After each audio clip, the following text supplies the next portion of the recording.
Sa mga kababayan, kailangan ninyong malaman ang mga impormasyon mula sa aking mga puting ahas. Ayan, si Mia Mendrano nangunguna, si Maria Carranza, si Commander Agala at marami pang iba. Okay. So, mainit na mainit nga itong ating pulburon from PDEA. Actually, may nakuha na naman tayong mga papeles at legit, okay? Hindi AI. Okay? Lahat naman ng ilalabas ko dito, sasabihin ni Lason, ni Director General, yung PDEA Chief, ay ni Virgilio Lason. Lason kasi yan sa lipunan na yan. Okay.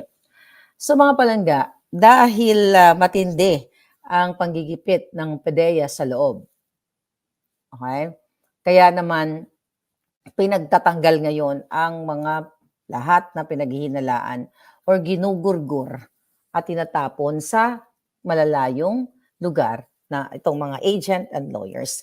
Pero bago tayo pumunta dyan, mga palangga, okay? Ang utos ng ahas sa Malacanang at ni Kuting na lahat ng mga mainstream media or sino na makita nila, mapagtripan nila na nagre-repost o pinag-uusapan itong nagpupulburon itong si Marcos Jr., ang utos ni Lisa Tanas ay pahirapan ang kanilang negosyo. Number 1, mga kababayan. Kaya, nasa mga kamay po ninyo kung tatahimik kayo dahil natatakot kayo dahil pahirapan kayo ni Lisa Tanas at ang Jutang Ginemes na gobyernong ito ang inyong mga negosyo. Number 1, pahirapan ang mga negosyo ng mga taong inuulat itong pulburon issue ni Kuting in 2012. Okay? Number 2, i-take down ang mga page nila. Okay?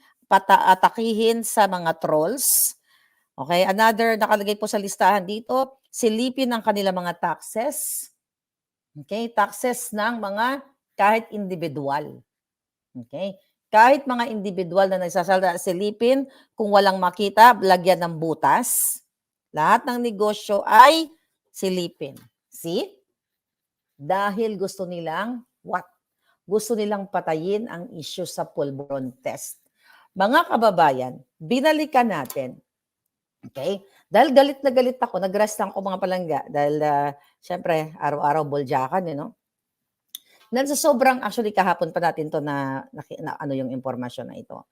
Dahil grabe at gigil na ang gobyernong ito sa akin, sa inyong lahat, pero more on sa akin. O yung, not only, andyan sila Miss Malutikia, SMNI, Lorraine, lahat po na nagsasalita.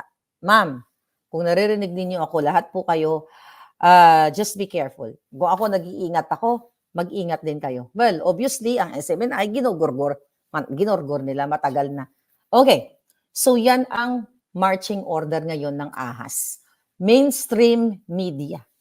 Although, kayo, nakikita ko, natakot kayo.